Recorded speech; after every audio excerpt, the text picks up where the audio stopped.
everyone, welcome back to my channel. My name's Lizzie. I hope you're feeling good and doing well. Sorry I've been MIA this week. I started this diet 2 weeks ago and it kicked up this week. So instead of working out for a half hour on top of all the other workouts I'm doing, I'm working out for an hour. So I take a long ass walk in the morning after my hour workout, and then I take a long ass walk at the end of the day as well. So, and I've got my kidney, I can't do planks quite yet. I can hold it for about 30 seconds. So over the next few weeks, I have to build up my core strength from when my kidney is bad. It's still a little bad, but I'm forcing myself to do it. So I'm a little dead in the body this week. Anyway, enough of that. Enough about me. I'm excited to talk about, I got this idea when I was meditating. And this channel, I know I put a lot of different stuff out there, but I'm not somebody that just sticks to one thing. I kind of like to put my hands in everything that I feel spiritually pulled to and connected to. So I'm going to be doing 2 shows a week. One called Girl Code, one called Guy Code. This is questions that have been asked of me over the years, or just questions I feel are good to ask about the genders in general. You'll get a glimpse of what this is like. And this episode is Girl Code. And then on top of it, I'm going to give you 2 holistic ways to heal modern things with a woman and modern things with a man that you can actually treat yourself from home. I don't ever recommend not going to the doctor if you feel the need to, but if you want to try something that's not mega serious, or some of the things I'm going to be talking to you about isn't something that the doctor can necessarily help you with as far as medicine goes. This episode we're going to be holistic remedies for menstrual cramps and holistic remedies for morning sickness. So these are things that aren't majorly serious. I'm not going to do anything that's mega serious because I would rather you go to a doctor and make sure you're okay. But on top of that, we're going to be doing 10 questions. I'm going to ask my cards, and I'm going to get spiritual. I have 3 decks up here, spiritual guidance on how to answer these questions for you. We're going to let Spirit run the show. I'm just going to be the messenger. I think a lot of these questions are things people kind of stereotype or think about on their own. So welcome to Girl Code, episode 1. I'm so excited. After this, if you are a guy, you can click off here. I am going to do a guy code after this.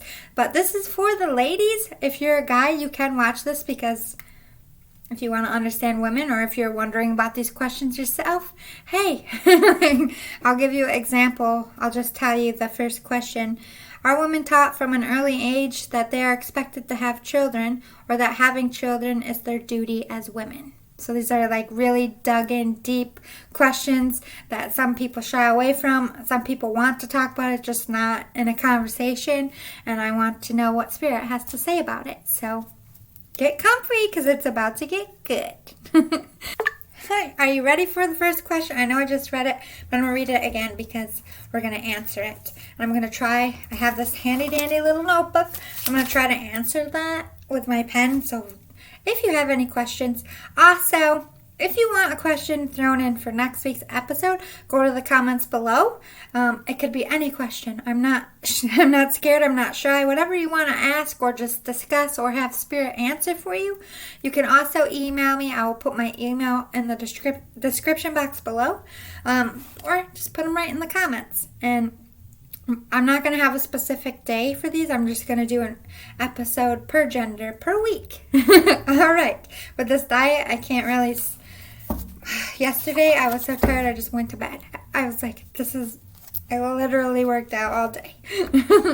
I'm not physically seeing any results other than my butt is super hard and got bigger. And I was like, I don't care about my butt. I want my stomach to go away. But time will tell. Anyway, you ready? I'm excited, ladies. Question number 1. Are women taught from an early age that they are expected to have children, or that having children is their duty as women? Spirit, overall consensus. Yes. We do tell our daughters I'm hearing a lot of us, like, it's not like back, if you ever watched Bridgerton, which I totally just watched on Netflix, it's a good show. Back then, that literally was what they were taught, like, grow up, get married, have kids was your duty. I don't feel like we do that as strongly as we used to, but I do feel like we have that discussion with our children when you grow up and have kids of your own. Well, maybe your kid doesn't want to be a mother, and I feel like that's still kind of frowned upon for women. Like, I'm 36 years old and I don't have any kids, and I get some hate for that. And I still feel like as a society, they do expect women to, one, want kids, two, have kids, and that it's like a sacred duty. But nobody really discusses with us that not all women can have babies. I can get pregnant. I struggle to carry it. So I haven't had a successful pregnancy yet. Technically, I'm someone who can't have babies without a lot of help. I don't feel like we express enough to our daughters that if you're lucky enough, or if you would like to have children, we need to learn how to reword it. But let's get some guidance on how to answer this. We don't ever want our daughters to feel like it's mandatory. I feel like we really need to shy away from that. You have to have willingness to have empathy for your child. I know they go, like, even if your child is 5 years old, think about them grown up. What if they are somebody who can't have kids and they really want kids and they feel like, I'm a female, I have the body parts, I should be able to have babies. And we kind of mentally psych them out to think that something is wrong with them if they can't. So we need to be willing to discuss and face, like, just because mommy had you doesn't mean that you can have a baby when you grow up. And if you can't have a baby on your own, that's okay. The great thing about today is we have science that can help you. And there's nothing wrong with you if you can't have a baby. There's nothing wrong with you if you don't want to have kids. But if you would like to have kids, I think we need to change the way we talk about growing up and having babies to our young children. My mom had 5 kids. I don't think she ever pressured me to have kids, but I do remember hearing, when you grow up and have kids, you're going to do things your own way, but this is my way. Like, it's something that they heard growing up and something that they speak, and I feel like it's something we really need to change as a people. We need to have empathy for future challenges. Like I said, not all women can have babies. Not all women can get pregnant. And not all women want babies. And that's okay. We don't need to make them feel like they're going to be the crazy cat lady or an old hag that dies alone if they don't have children. We need to change the vocabulary, change the emotion behind these discussions. Let's get some more. Spirit, anything else that we need to know about this? How can we as women, because let's face it, I feel like men, this isn't, not that if you're a father and you have daughters that you shouldn't have this discussion with them as well, but I do feel like it is more the mother, like when they get their period, they go to mom or a female in their life, or if they want to talk about sex, I feel like they want a female perspective. So also, when you go to have that sex talk and you go to have that period talk, that would be a great time to slip in, well, not all women can have babies. And if you grow up and you can't have babies, I don't want you to ever feel like something is wrong with you. Because take it from somebody who's lost a lot of babies, that was really hard to overcome. And there's like a level of an embarrassment when you lose a baby. Like, you take it extremely personally that you're like a failure as a woman when you're not. So we need to teach them from little age, when they're just starting to get their period, when they can understand how babies are made and how it all works. I think we need to have that discussion, like, not all women want to grow up and have babies. Some women don't have the maternal instinct, and that's okay. That doesn't make you any less of a woman for not being maternal. Some women just want to focus on their career, and that's fine. But I think we also need to talk about these women that maybe focus too much on career, and then they're getting, like me, I'm 36, I'm almost 40. I do feel that crunch, like, oh my god, I'm missing my window. I think that's something we also need to teach women to calm down about. Like, it's okay. You don't have to have babies by a certain time. Everybody goes by their own timeline. Of course, you want to have babies before you go through menopause, but you can still have a baby when you're in menopause by using a surrogate. Thank you very much. Just saying. We need to get rid of this time crunch. We need to get rid of the pressure that a woman's only job is to have a baby, or that it's a special honor for a woman to have a baby. Yeah, it's a special honor, but what if your daughter can't have babies? That psychological implant of that immediately makes them feel like they're defective when they, God forbid, if they do have a problem in the future. Cozy up with the risk.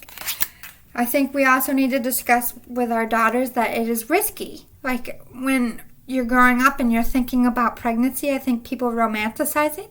I think you really need to tell your daughters that some women have to go to the hospital because morning sickness is so bad, or labor is rather difficult. It's not something that's going to be easy. You can't just go in there and have the drugs and expect everything to be perfect. I think we need to really get creative on. I don't think we need to scare them from having kids, but I think we need to reference the fact that it is a risk to have a baby. You can die still in this day having a baby. You can have complications, and you can lose a child. Like, I think we need to prepare women for that. Also, it is a risk to focus on your career, and if you are someone that wants children and you focus too long on your career, you are risking not being able to carry that baby yourself. So I think you need to discuss with your daughters when they are of age, if they express that yes, I want children, you should, not that we need to have a time crunch, but you should let them know that there's always surrogacy if they do wait too long. It doesn't, just because you can't physically carry it doesn't mean you can't have a child. Also, a lot of children out there need homes. I think we need to be more open-minded about adoption and fostering. And we have all these discussions about one day you're going to grow up and have a kid, but we don't talk about one day maybe you want to adopt a kid who needs a home. Like, that's also a discussion we need to have. Yes. We are sacred we are the creator of life. We put life on earth as a vessel, but that's not the only thing women are here for or known for. We need to express to our children that there's so many other attributes about women, and not just the fact that we have babies. Move beyond intention to belief. Exactly. Don't put the intention of grow up and have babies. Instead, change the fact, when you grow up, do you think you're someone that's going to want babies? Not that you have to know that right now, but do you think, one day you might want to have those children? And just open that discussion. Leave it up to them. Don't say when you grow up and have children, because you're kind of taking your child's voice if you do that. Celebrate your wins. Exactly. I think it's important as women, when you do have a successful birth, and like I had 2 baby sisters. I was 10 years old when my first baby sister was born, so it's very much a part of it.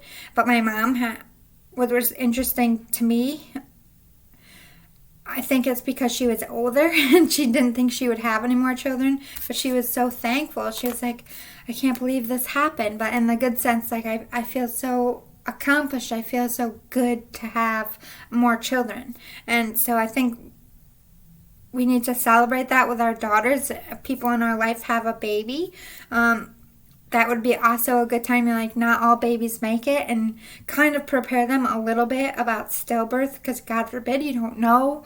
Like, nobody ever wants this to happen, but you want your child to have that thought in your head and think about that conversation with their mother when they said this could happen, but that doesn't mean it's your fault. It doesn't mean it, like, they will go back to that mental conversation in those moments of need.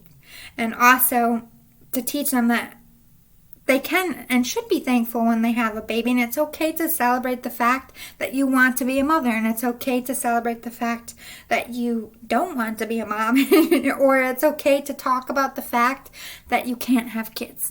Nothing about any of those things make you defective, and we definitely need to work better on how we talk to our kids about these topics. So, let's move on. I feel like they gave us a pretty good answer to that. All right, question number 2. Are teenage girls treated differently than teenage boys in the home or in society? So, let's just take 15-year-old girls. Are they treated differently inside their home and their community than a 15-year-old boy is? Is there really a difference? Let's ask Spirit. Is there a difference between... I have to deck fell out. Yes, again, I can definitely contest to this as well. I have an older brother and I have a younger brother. I have an older sister and I have 2 younger sisters. And there's definitely, my older sister got pregnant when she was 18. I was still in high school. So it had a bigger effect on me than it did my sister, because my father was like, all right, well, I can't have 2 kids who are young mothers. Not that there's anything wrong with it, but I think Dad's panic a little bit. I was almost not allowed to go to prom. Like, there is an effect.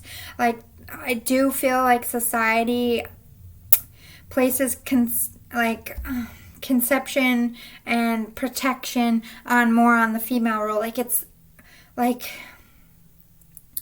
not that the son doesn't also get a lecture like, oh my God, you got someone pregnant, but I feel like women are definitely treated differently about sexual things, about how they dress, about what time they have to be home, about going places.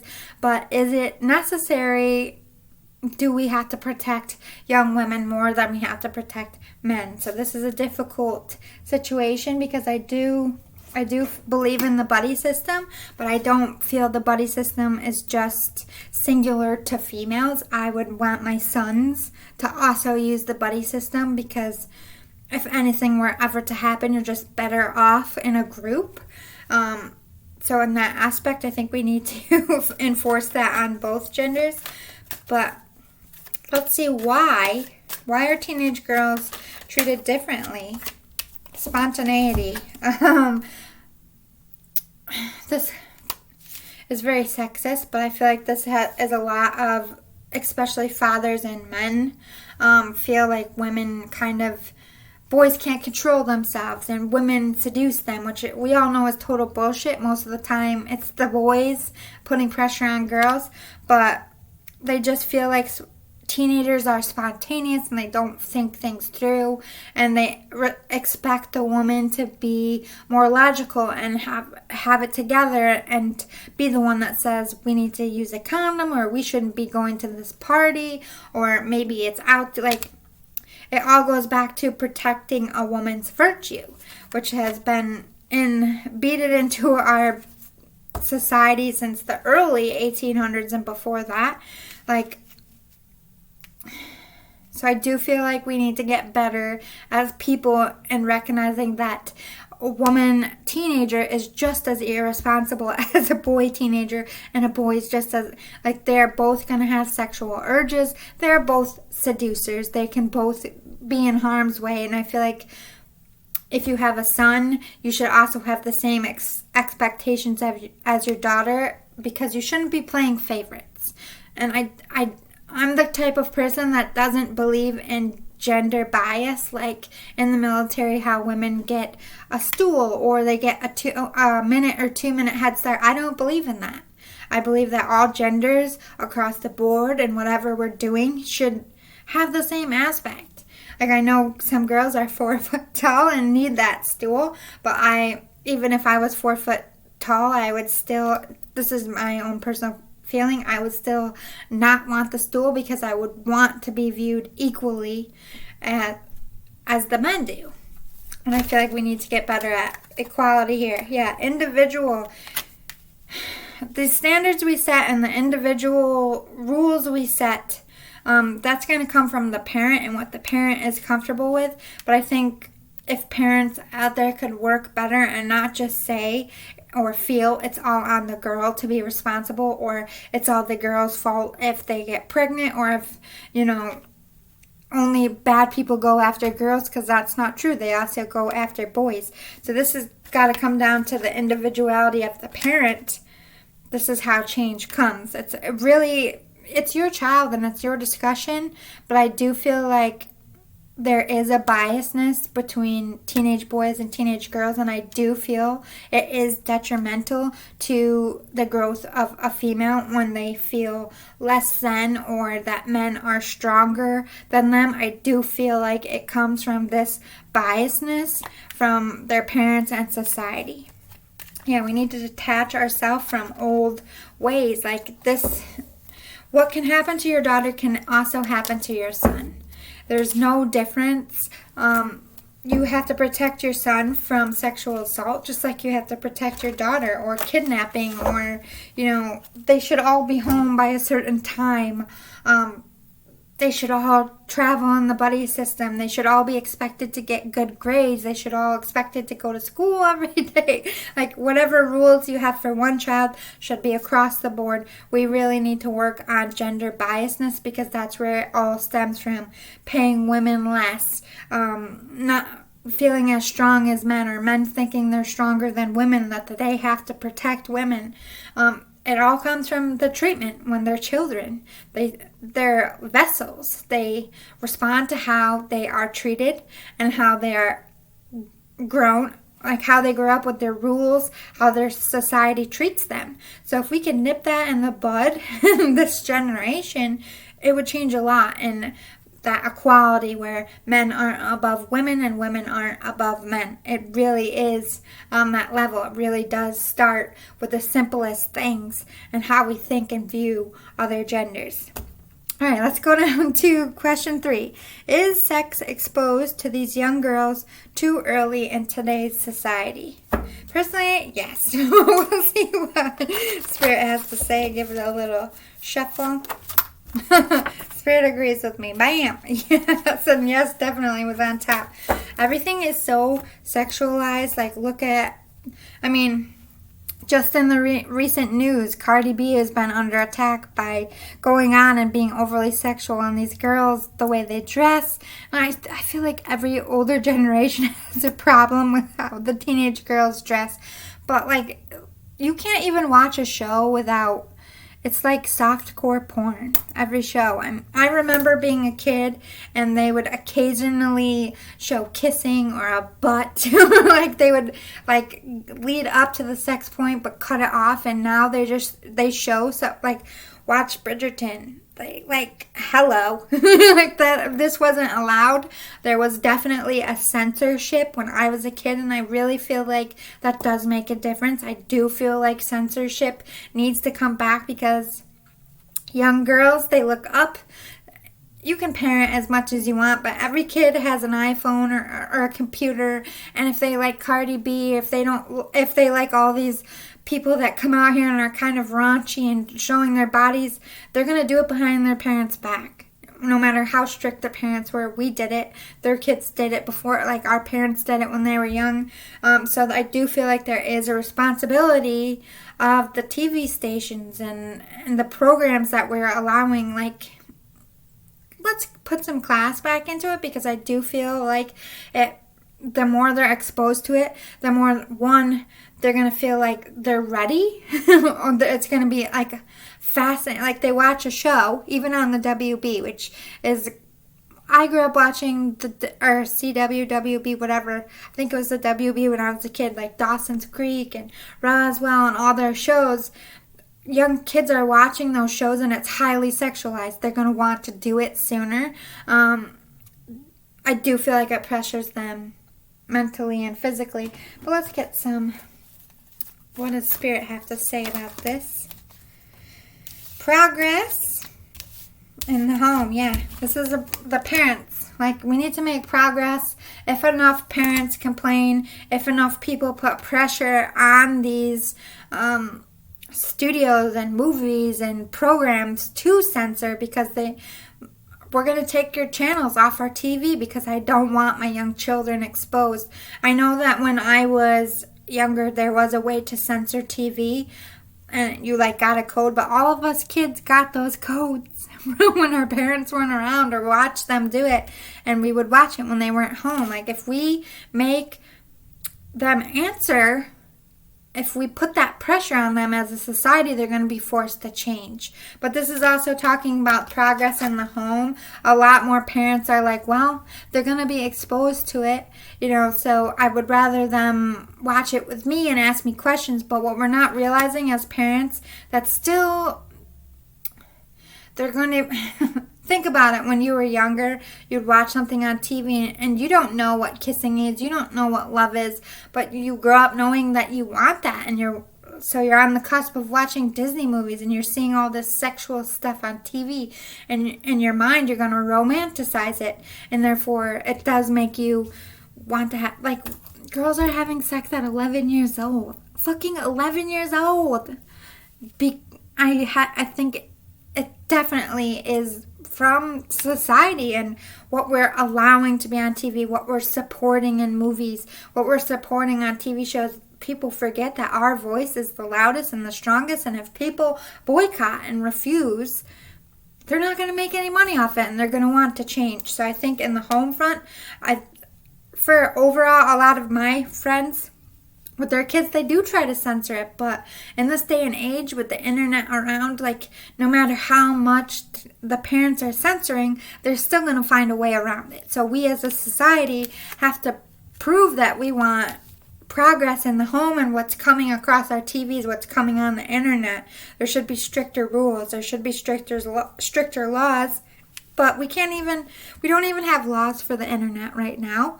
So I think you just got to do the best you can to be progressive in your home, to block that shit out and put your foot down.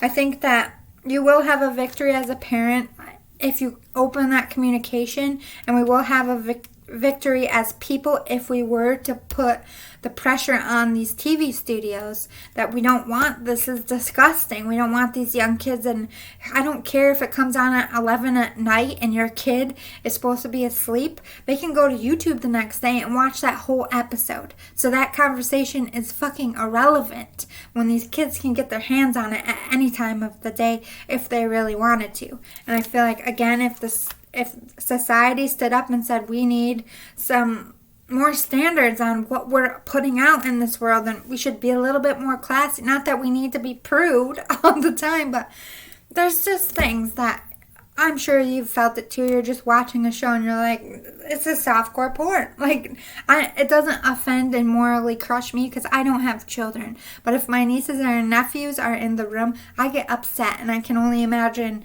that's how the parents feel as well. Like, changing the channel quickly, and every channel you're changing to has something disgusting on it. And the only thing that's safe is the fucking Disney Channel. Do you think the kids just want to stay on one fucking channel? No, because Disney has standards. We need to go on this new journey as people and stand together, united as parents. Like, we want women to respect their bodies, and especially young girls. We want to do it in a way that doesn't offend them. Remember when you were a teenager and you wore something and you thought you looked amazing? And, like, I remember being called, like, you look like a slut. Like, you don't ever want to say that to your child. That's crushing. But you do want to put your foot down and be like, that's not appropriate. You're very young. I don't want you showing your midriff. Your boobies are hanging out. Like, it's not because I don't think you look beautiful and amazing or that you shouldn't show your body, but there's disgusting pigs out there that might want to hurt you. Like, it's gross that we even have to tell these girls that, but it's also 100% true. There's pedophile. Have you ever done the pedophile search in your area? There's fucking red dots everywhere, no matter where you live. So we do have to check that. Unfortunately, we haven't nipped that in the bud. We do have to protect our daughters. And then we do have to also say that, you know, if you dress a certain way and you're showing your body, it's like giving your cookies all out. Like, men aren't going to work for it if you make it easy. Like, not that you're above anyone and that they should work, but you should have respect, and that man should respect you and not just be touching you because you're a hot commodity. You want to teach these girls to have self-respect, but you also want to teach your sons that they should have self-respect in their bodies as well, and that they should respect women and they should respect other men. And, you know, it's a conversation for both genders. Yeah, we need some choices, better choices on how we block these kids from seeing these things. Like, teenage boys can get porn. They can go on Google and put free porn in and watch anything they want. There's no real way to censor it. And because of it, kids are growing up a lot faster than they should. And that's sad. And like I said, as parents, we can only do so much. But as a society, we can accomplish a lot. I think we need to start pushing for censorship again. All right, let's move on to the next question. Do women feel pressured to have sex while dating men? So those are older women or young adult women when they're dating someone, let's say they're like going out for the third date. Do women really feel pressured to put out like they're going to lose a man if they don't? Is this a real thing? Do women feel pressured to have sex? Maybe. I think this depends on the woman. Spirit's saying I feel like some women, yes, feel like that 3-date rule, like, okay, here's the 3rd date or the 5th date, and if I don't put out, they're going to think I'm not interested. But then other women are like, I don't care. That just shows me that they weren't ride or die for me and they weren't worthy of me. It really depends on the woman, but I do feel like some women do feel that pressure, and that's sad. I feel like as women, college, high school, 20s, 30s, I think we should have this conversation with our female friends, like when they're dating, like don't feel like you need to have sex to keep a man. And if you do feel like you have to have sex to keep a man, maybe we need to look at your self-love. Maybe you need to take a break from dating and let's, go get a manicure and let's do what you need to lift your spirits up, because love comes from in here, and all women should love themselves. Once you love yourself, I just feel like you're better at setting standards. Again, this I feel like has to do with the female. Either they're strong and they're adamant. Not that a woman's weak. There's a fault in them mentally, a self-confidence issue, because they feel like they have to do something to keep someone. So that is an attribute that needs to be healed. Not that they, as women, are weak. But I do feel like we can uplift each other as women, and we could help each other through this. So have those conversations with your friends. Like, do you feel pressured? Do you think that if you don't have sex with them, that they're not going to date you anymore?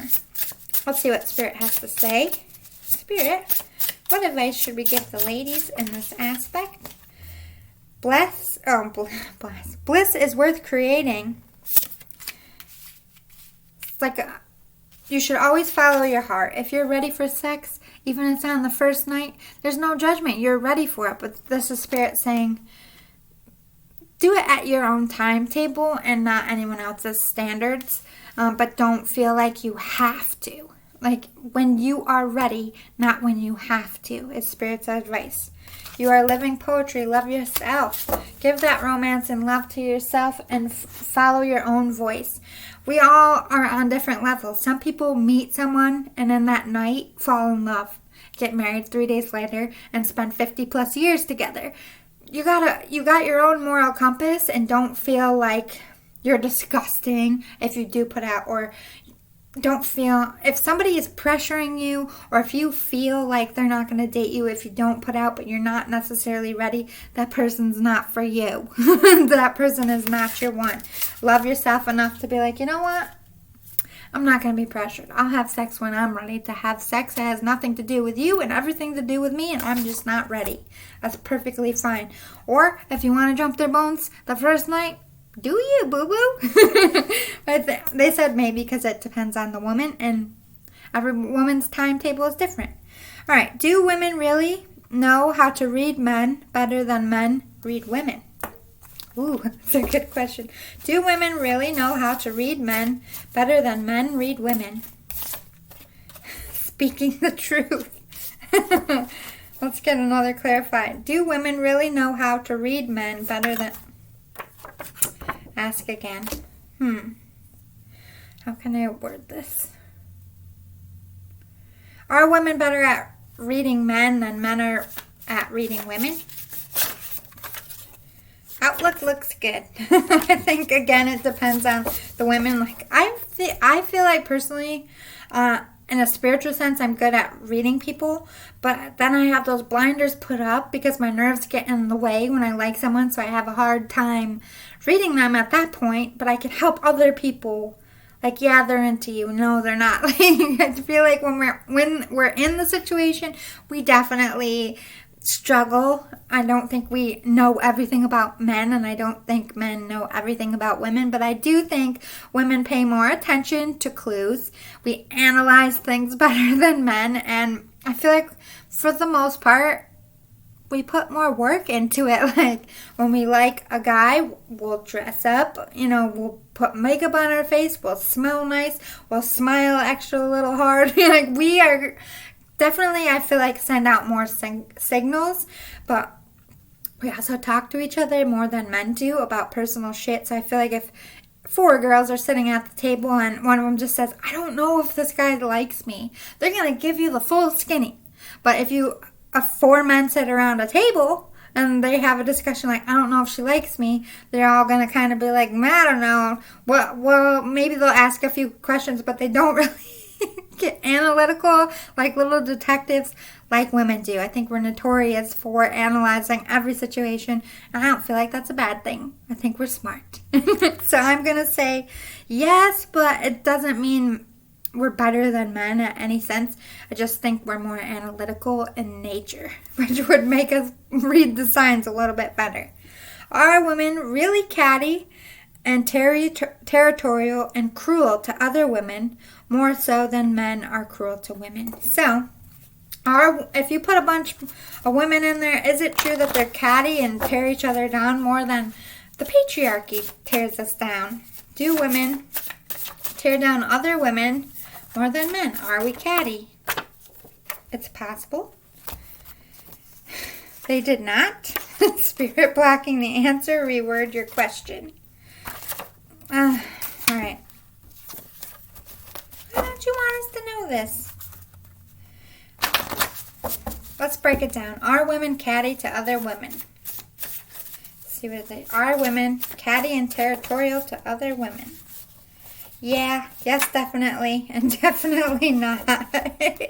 All right, so obviously this is going to be a split answer. I do feel like some women who have a lower self-esteem or are dealing with something internally, I do feel like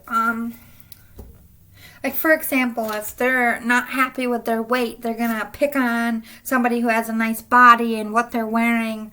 If a woman is insecure and they see a confident woman, they're going to try to tear them down. But I don't feel like it's because it's another woman. I feel like they would also do the same for men. But I do feel like some women out there just naturally can't stand to see women doing well and need to feel superior to other women or need to be the top dog in other women. But then there's women out there that they want to see women uplifted and they work hard to support other women. And then there's women out there that are a little bit of both. So I just feel like it really depends on the person. Let's get an overall consensus, shall we?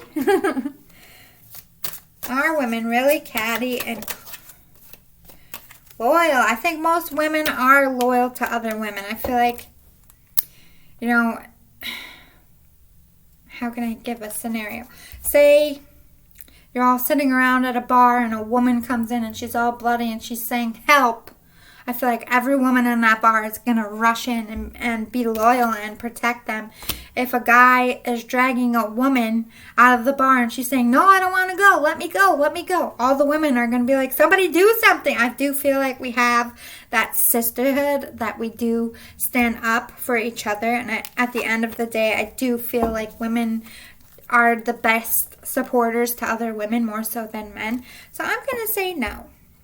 I'm not saying that women aren't catty or territorial, especially when they feel like there's competition or they're low morale or don't have good self-esteem. But I feel like in the bigger amount of women want to support other women. Are most women offended by whistling and lewd comments from men as they walk by? I'm a New Yorker. This happens all the time. Men think it's a compliment. Men think that that makes us feel good, but let's see overall the consensus, Spirit. Are most women offended by whistling and lewd comments as they walk by? Guilty, not guilty, no proof, innocent, for sure. I do feel like this is, it really depends on what they say. Like, I don't think anyone's going to be offended by like, hey, beautiful, you just made my day because you're so pretty. Like, that's not something that's going to make a woman smile. But if they're like, hey, sexy, you want to come over tonight? Blah, blah, that's offensive. It really depends on how they word it. I personally, it's just like, I'm a feminist, so I really struggle with this. I also I was sexually assaulted. I just don't like it. For me personally, I'm not someone, unless they say something really lewd and disgusting, I just keep walking and just don't give them any attention. It's not because I want to be a bitch, but I just want to be treated like everybody else, and they wouldn't say that to another man walking by, unless they were gay, I guess. But like, treat me the same as a dude walking down the street. I deserve better than that. I deserve to be respected. But some women really love that. It makes their day. It makes them feel good about themselves. And I don't think there's anything wrong with that, you know, if it feels good. But I do feel like most women feel the same way. Like, it really depends on how they go about it, what they say. If they're following you up the street, that's creepy. I know they do this a lot in Italy.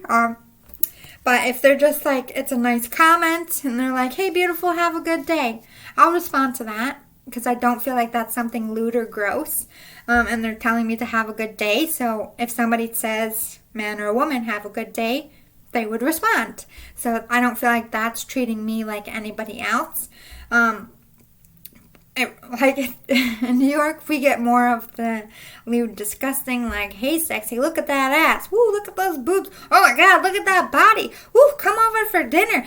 Come let me meet, or do you want to meet my mother? Do you want to move? Like, they're gross. They just say really disgusting things. I feel like in the last couple of years it's gotten better, because I feel like there is that fear with men. With all these court cases coming out, there is that pressure now on men that it might be taken the wrong way, and you might get charges drawn against you for harassment. So I do feel like they're getting better at it. I'm going to say most women, it depends on what they say, so I'm going to put yes and no. Because if they're being really piggish and disgusting, I think any woman would have a problem with that, unless they knew the person and you had that sense of humor with them. But we're talking about strangers, so I feel like if they're sweet and nice and it makes you smile, hey, that's a nice thing. But if it makes you feel gross, then we don't like it. All right, so do these young girls of today lack self-respect and expose their bodies too early due to the magazines, TV, and movies? So basically, on social media, what they see, is it making them dress and act a certain way? Before Spirit answers, I'm going to say yes, but this has been true for every generation. What they see, they do. Monkey see, monkey do. Not that we're brainless robots, but it's an influence. Everybody wants to be in style. Everybody wants to be on trend. So if showing their bodies and being sexy is a trend, of course they're going to do it. Yeah, Spirit agrees with me. It really depends on what's on trend. As a mother, I feel like there is a way for your teen girls to be on trend and not show too much. I think it's okay to show your shoulders. I don't feel like it's okay to show a lot of cleavage. I think it's okay to show your belly as long as your belly button is covered and it's only like this much. Like, you can modify it, and I feel like mothers need to get better at that, not to restrict them and make them feel shame about their bodies, but because they should have that self-respect. Like, I'm not going to show you my goods. Only somebody I love is going to see my goods. And I feel like young boys should have the same respect in their bodies. I don't feel like it's just based on women, but I think young women have the wrong view of what sexy is, or they feel like they have to be sexy by acting and dressing a certain way and licking things, and like, it's just like, it's because the celebrities are doing it and people on the shows are doing it, and that's their impressionistic view of what they think sexy is. I think as women, as mothers, we need to teach them that sexy is self-confidence. Sexy is self-respect. If you feel comfortable showing a little bit of your body, I will support that. But we're not going to be showing all your goodies because you're not 18. When you're 18 years old, you can dress the way you want. But I do feel like we do need to get better at protecting them as young women. Let's get Spirit's answer. Cause and effect, exactly. There is a cause to how you dress. There will be an effect on how you're treated. If you don't have self, not just in how you dress, but how you act. If you act a certain way, people will treat you effectively to that cause. So you want your women, your young women, to have a voice and have confidence, and you want society to respect them. So you have to help them act in such a way that they will be respected, that their voice will be heard, and that they don't have to show things, that they don't have to be overly sexy to get ahead or to get a movie part.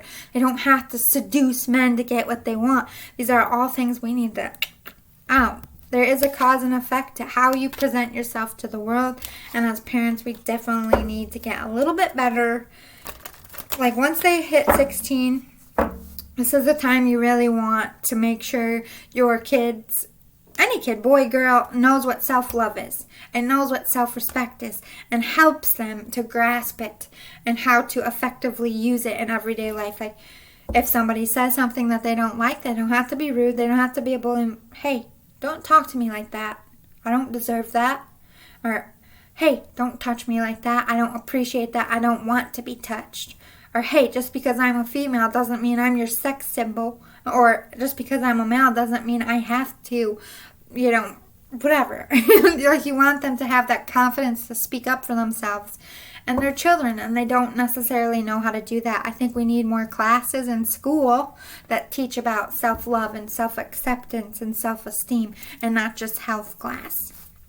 So I'm going to write yes for this one. Number 9, do women feel the need to look a certain way or to be a certain size due to social media, Hollywood, and the modeling industry?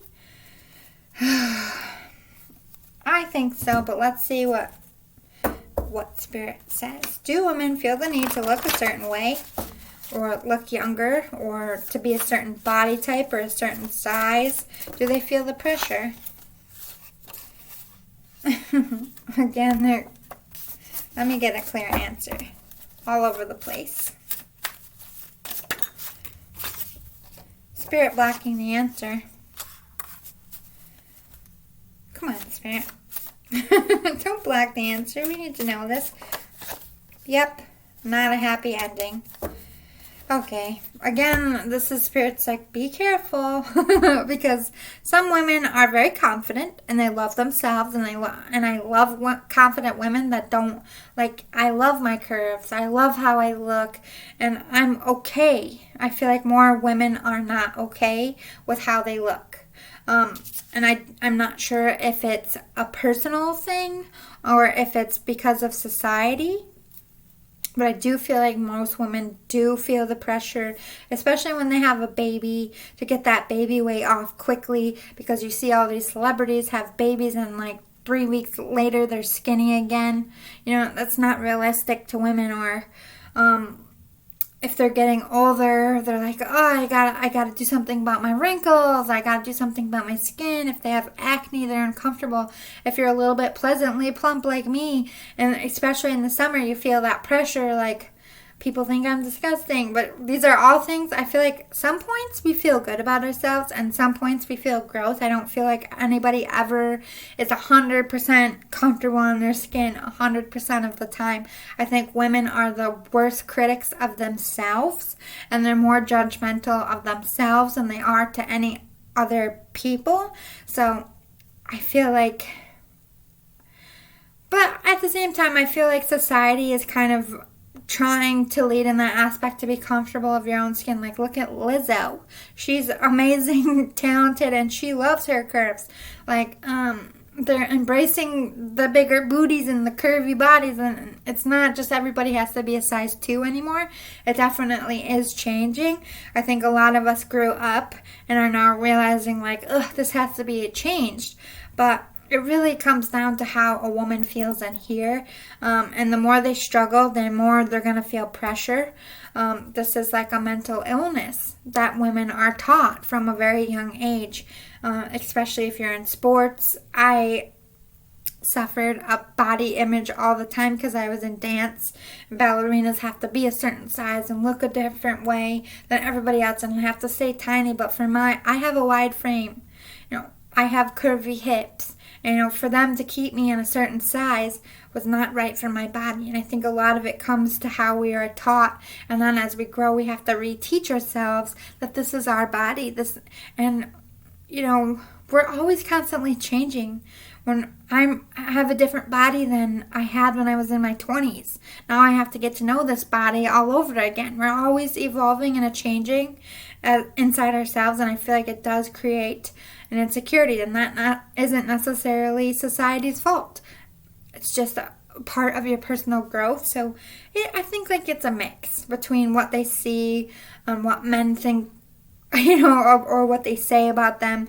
I feel like if a lot of men are toxic to their image, like are their fathers growing up and calling them fat, are people in their lives calling them fat, I feel like that has a big basis on how they view themselves. So I do feel like they can be influenced, but overall, I feel like this comes from inside until we learn to love ourselves completely and face that our bodies are going to change. We're going to be constantly going through ebb and flow of this is how I want to look, this is how I should look, and no, this is me. We got to it's a work in progress. So I'm going to say yes and no to this one. So more has to do with how we think about ourselves, but also because of what we see. Do women really struggle to control their emotions during menstrual cycles?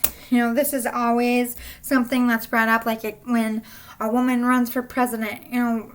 You always get those asshole comments like, wait till she gets her period, she's going to send the missiles out because she's going to be moody. You know what I mean? This is something that's always kind of tossed at women, that we don't have control of our emotions, or we get emotional when we're menstruating. So,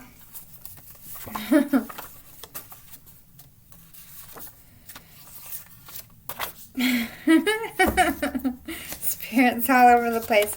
We have for sure, at a loss, missing out, oh no they didn't, and maybe.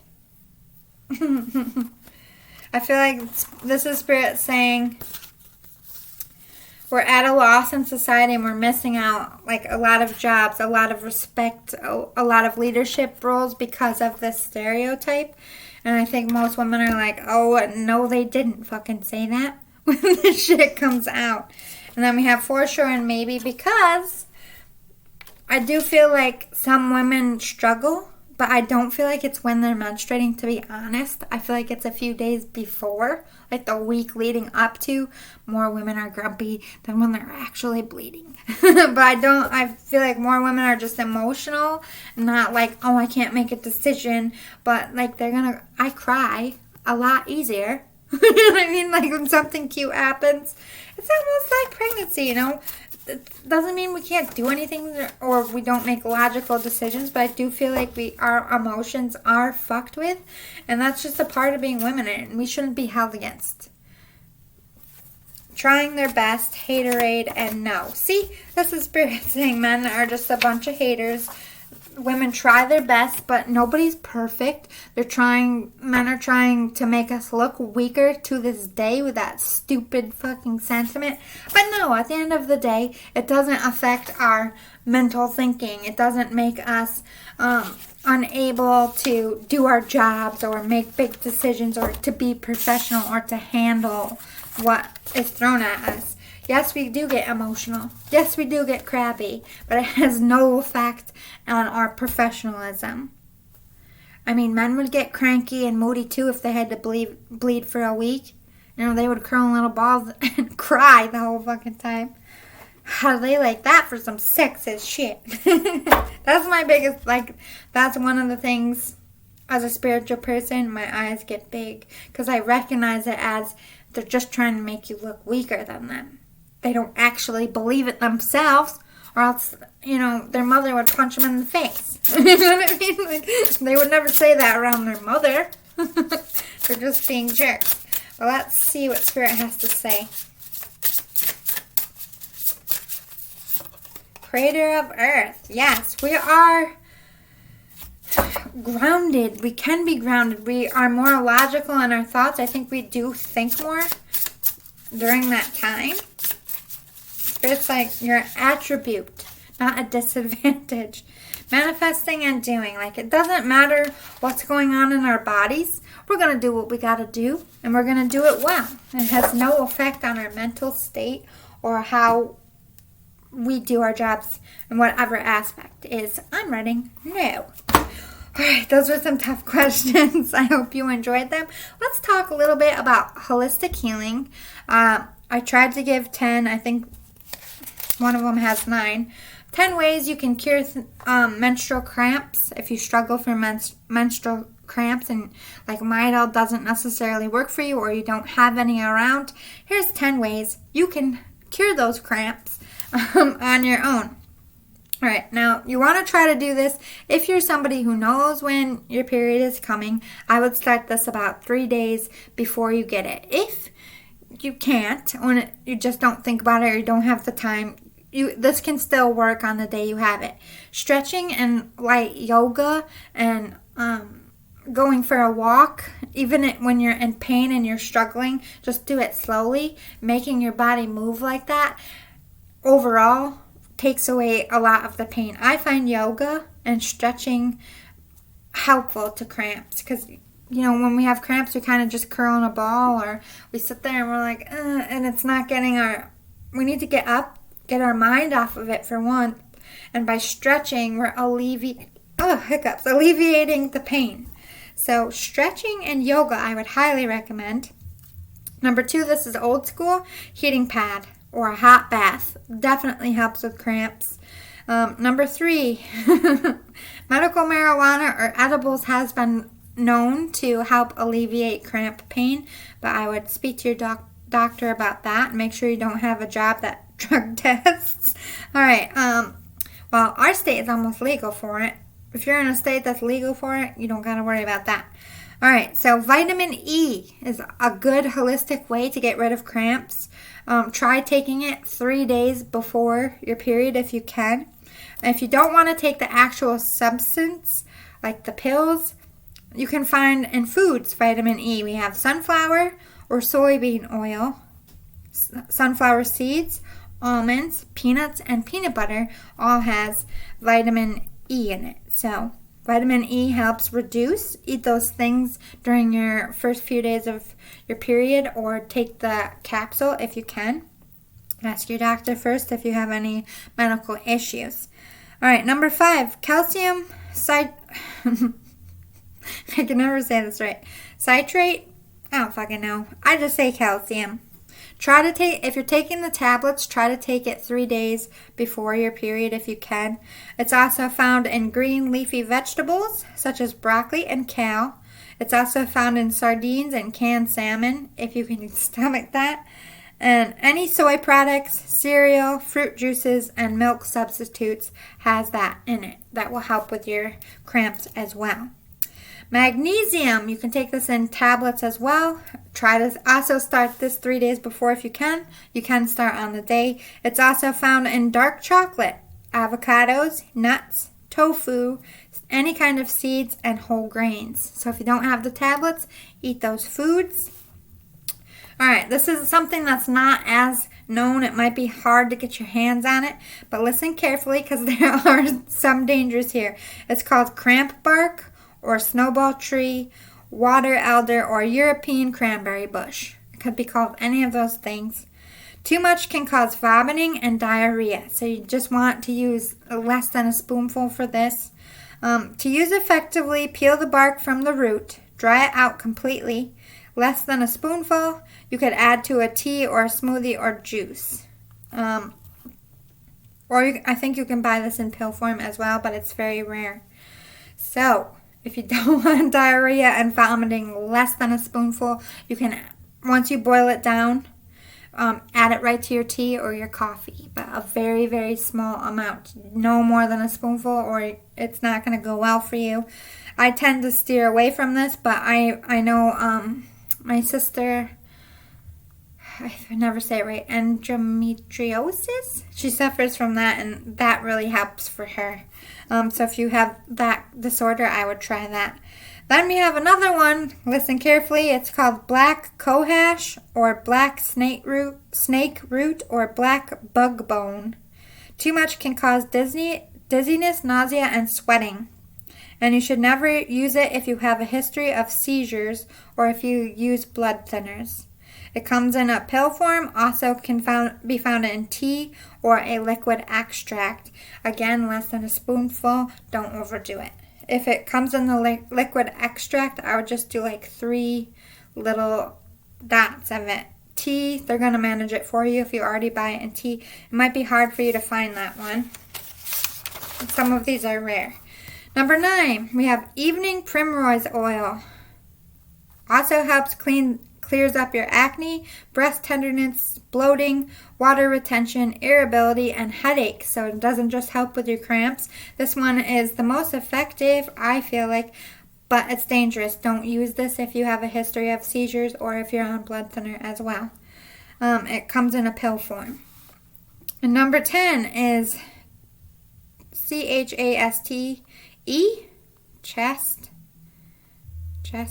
haste. Chahaste tree, or it's called hemp tree or monk's pepper. It's a crude, you can get this in a couple different ways. Crude herb extract. Take 20 to 240 milligrams by mouth per day, divided in 2 to 3 doses. So if you get the crude herb extract, that's how you take it. If you get the fluid extract, take up to 40 drops by mouth per day at your own. You can do it all at once or space it out. If you get the dried fruit extract, take 1.6 milliliters by mouth up to 2 times a day. And then they have something called tincture. Take 35 to 40 drops by mouth 3 times per day. So it really depends on which way you buy it. If you can find it, you might have to order it online. So that was 10 holistic ways to help you with your menstrual cramps. Let me know below if it works for you. If you have more ideas to add, help the ladies out. This is an open discussion. All right, let's talk about holistic home remedies for morning sickness. I know a lot of people out there are pregnant right now, and they are struggling with this hardcore. So let's start with the basics. We got ginger tea. If you don't want to get ginger tea, I know a couple grocery stores around here carry something called pregnancy tea. It's literally what it's called on the box. It has ginger in it already. I would stick with that because it's got other things that will help you. But if you can't find the pregnancy tea, ginger tea is really good. Or you can get green tea and add ginger. That also works. You can eat anything with ginger in it, like ginger snaps. That would help you as well. Try to drink it when you wake up and before you go to bed. That will help your tummy. Mint tea and mint leaves are number 2. You could add mint leaves to your water with a little bit of cucumber, or you could have that mint tea. You could even suck on those old school red and white circle peppermint candies as well. Peppermint, I live on peppermint when I'm going through this. Citrus, lemons help. So I would do like lemon water. You can add mint and lemon in it, which would give you even better. Or you can, and some people eat lemon cookies if you can get anything down. I'd just stick to lemon drop tea if you can find it, or lemon water. Number 4, crackers and dry toast. I find oyster crackers to work the best. You know, those little tiny itty bitty ones that you put in your soup, because you can just take 1 or 2 at a time. Because sometimes if I ate, it would just make me more nauseous, but I was nauseous because I didn't have anything in my stomach. So that was something I could really control and eat small. But also, you know those bagel chips? It's like a dried out bagel and it comes in a bag. Those also work as well. Where was I? Oh, bone broth made from beef or chicken. Drink it slowly in small amounts throughout the day. Try adding ginger, lemon, or honey to make it taste better. So this is not something we look forward to, but it does work. It's an old remedy they used back in the day. Boil it, put it in the microwave, just a little, like half a cup or even less in the morning, at lunch, when you really feel like you need it. I definitely would add something in it like lemon, honey, or ginger to help with the taste, because it's not the best. All right, number 6, magnesium tablets, but you want to ask your doctor first. Don't just start taking these. Definitely talk to your doctor. They will recommend this to you if you are suffering from morning sickness and you express that. A lot of doctors tell you to try magnesium.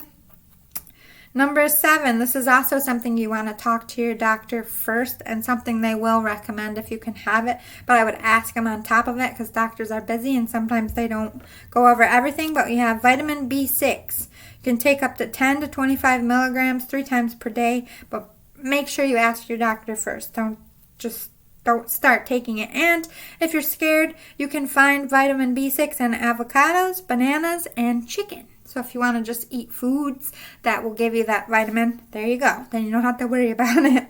Drinking lots of water. A lot of us feel sick and queasy is because we're not drinking enough for ourselves and the baby. So pump that water, honey child. Pump that water. That helps.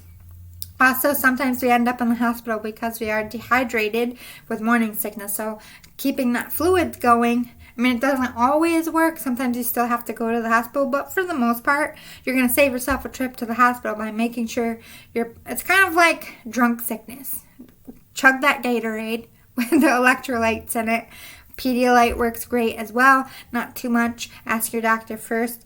And water. Just as much as you can.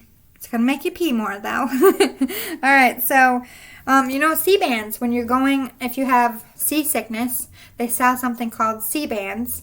They work really great. You put them on both of your wrists. If you can't afford them or you can't get access to them, you have pressure points in the middle of your wrist or on the sides. When you feel really dizzy, like when I had morning sickness, I would just sit there and hold my wrist, and I swear it would help. Sometimes I would have somebody, when it was really strong, have someone do my other wrist and have them at the same time. But you have pressure points in your wrist that helps with nausea. You can look it up on Google to find out exactly where they are and where to press. I feel like every woman kind of has their own way of pressing. I know where mine are because I suffered from this so bad. I would be up in bed and like, oh my God. Like pressing my thing. Somebody just shoot me in the face. You know how it is when you just feel like you don't really want to die, but you're like, I have to go through this for 2 more months. Oh my God. You just get exhausted. But I definitely would strongly suggest C-bands, and if you can't afford that, definitely Google those pressure points. I think you have one in your neck too. That might actually work. All right, and some doctors recommend you get acupuncture, putting the needles in the right place if you can tolerate it. Strongly effective. I've never been able to afford acupuncture when I was, but I had friends who had the same thing as me, like on their fucking deathbed, would go get acupuncture, and it would help for a few days, and then they'd go back, and like it does help. I do recommend it. And if you can't afford acupuncture, slow breathing techniques work. You can Google breathing techniques for pregnant women, or just laying down and taking a nap if you can, or just resting your head on your desk for a minute. You know, if your boss gives you shit because you're in the puke because you're pregnant, I think that boss is rude. Maybe asking to sit down for 5 minutes. You know, I know in this part a lot of people don't tell people that they're pregnant yet. Sneak sitting down for 5 minutes if you can't have a friend cover for you. Just sitting down and calming yourself and putting your head down goes a long way.